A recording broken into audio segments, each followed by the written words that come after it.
Olá, tudo bem?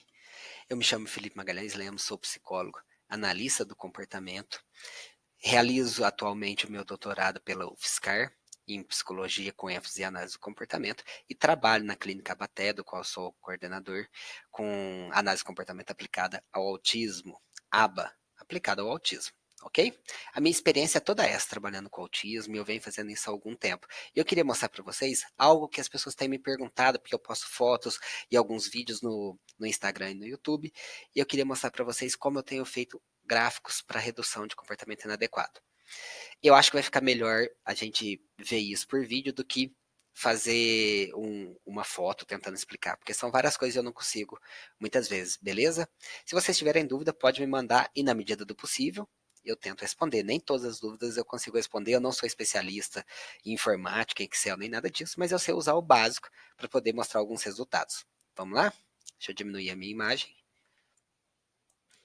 O que eu faço nessa tabelinha? Essa é uma tabela para ficar prática, para aplicadores poderem utilizar. Essa é uma tabela que funciona bastante e fica bastante prática. É uma análise funcional descritiva, que é o que a maior parte dos aplicadores acabam utilizando, né, em casa. Muitos analistas de comportamento também utilizam, com preferência, análise funcional descritiva por ser mais fácil, mais rápida para fazer. Eu coloco para a pessoa aqui descrever a topografia. Então, descreva a topografia. Acabei de ver que tem até um errinho aqui. Descreva a topografia. Estando com a mão direita aberta, direcioná-la ao rosto do aplicador com força. Essa é a topografia do comportamento. Qual o comportamento?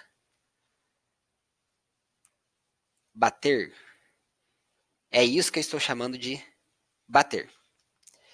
A contingência. Em uma situação de treino, então estou ensinando alguma coisa em aba para essa criança. Quando dada a demanda, o paciente bate no aplicador e a demanda é retirada. Então tem o antecedente, o evento, o local, o ambiente em que ocorre esse evento, que é a situação de treino. Quando dada a demanda, que é o antecedente, a resposta é bater e a consequência é retirar demanda. Então já sei que isso está ocorrendo. Mas eu não tenho certeza se é fuga de demanda. Eu quero testar essa hipótese. Me parece que dentro das 4 funções que a gente tem, atenção social, fuga de demanda, tangível e sensorial, que seja fuga de demanda. Mas como eu sempre falo, a gente tem que ter certeza, não basta a gente achar, né? Então o que eu faço? Eu criei essa tabelinha prática e funcional para as pessoas poderem trabalhar, para os meus aplicadores poderem trabalhar de uma forma rápida. A minha ideia é que eu vou avaliar o comportamento bater, quantas vezes ele ocorre. O comportamento de bater eu consigo medir a frequência. Eu não preciso ver o tempo, a duração do comportamento, somente a frequência. Quantas vezes bater ocorre. E eu vou colocar aqui em qual condição que ele ocorre. O que era o antecedente quando ocorreu? Era atenção social? Era fuga de demanda que ele queria? Ele queria fugir de uma tarefa, ele queria obter a atenção de alguém, ele queria conseguir algum tangível, atividade de preferência, ou era uma atividade altamente sensorial, em que ninguém precisava estar presente e demanda ser dada para ocorrer. No dia 15, vamos verificar como foi colocada essa tabela aqui. No dia 15, a criança emitiu um comportamento para atenção social de bater, 5 para fuga de demanda, 0 para obter tangível, 0 para sensorial. Automaticamente, com essa formulinha de soma que eu coloquei aqui, 6. São 6 comportamentos de bater que ocorreram, ok? No dia 16, foram 8 frente à fuga de demanda. Então, quando o antecedente era demanda, o comportamento ocorreu 8 vezes o comportamento de bater. Uma vez para obter tangível e 0 com sensorial, 0 para atenção social. Total 9. E a mesma coisa no dia 17. Fizemos uma linha de base de 3 dias. Então, nos 3 dias foram esses os comportamentos. Aqui, gente, é a média dos 3 últimos dias, viu? Eu só coloco nesse no mês aqui, porque é o que me interessa, é o final. Isso é a média dos 3 últimos dias, a gente não precisa ver isso agora. O que isso... E eu coloco a próxima é intervenção. Eu fiz 3 dias de linha de base para saber o comportamento, a próxima vai ser a intervenção, porque depois eu posso planejar a minha intervenção. O que eu vejo aqui? Então vamos ver os nossos dados. Ó, essa barrinha está mal colocada. A linha de base análise funcional foi feita nesses 3 dias. Eu coloco com gráfico de barras a análise funcional. Os comportamentos que ocorreram, como fuga de demanda, atenção social e tangível, estão em barra nas funções que eles ocorreram. E o comportamento que é o bater e realizar atividade está em linha. Realizar atividade pré-intervenção na linha de base quase não ocorreu, porque não tinha nenhuma intervenção adequada. É o início de tratamento dessa criança. Já o bater ocorreu de forma crescente nesses 3 dias. E olha que legal, para os aplicadores poderem entender, fazer uma análise funcional, para pais poderem entender, que não são analistas de comportamento, que ainda não tem uma habilidade legal para analisar gráfico. Eu coloquei dessa forma porque o bater ocorre contingente à demanda mais vezes, e você pode ver que a barra amarela, que é de fuga de demanda, está mais próxima dos comportamentos de bater. Então, isso me indica que a função seja bater, porque é aqui que ela ocorre com uma proximidade maior. Dá para entender isso? Então, o que eu estou verificando aqui? Que bater, são esses pontinhos, ocorre mais próximo de foco de demanda do que de atenção, que está aqui embaixo, e do que de tangível, que está mais embaixo também.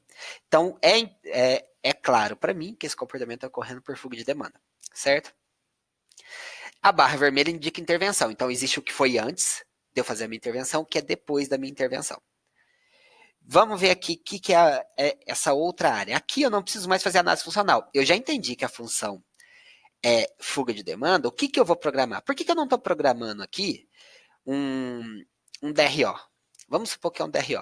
O que é o DRO? Quando o comportamento é emitido, eu não reforço e reforço qualquer outra resposta. Então, o comportamento de bater eu não reforço, eu reforço qualquer outra resposta. Porque a ideia da criança ali é fugir da demanda. Se eu deixo com que ele fuja, que seria no DRO, eu posso reforçar qualquer outra, mas eu estou deixando que ele fugir. É pouco provável que funcione esse procedimento meu, porque está conseguindo fugir. Sabe aquele famoso ignorar? Ah, não, se ele estiver fazendo isso, você ignora, que é o que a maior parte das pessoas entendem por reforço diferencial em aba. Não é isso que a gente vai fazer, não. Se eu sei que é fuga de demanda, eu não posso ignorar.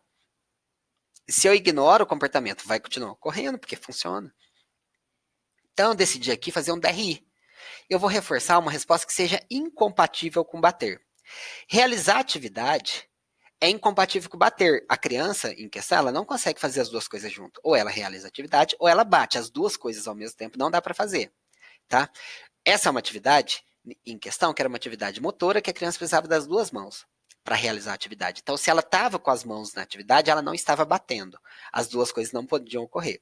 Ela poderia fazer outros comportamentos, que seria, vamos supor, cuspir, que é uma outra topografia que teria a mesma função. Mas não ocorreu, não foi essa a situação.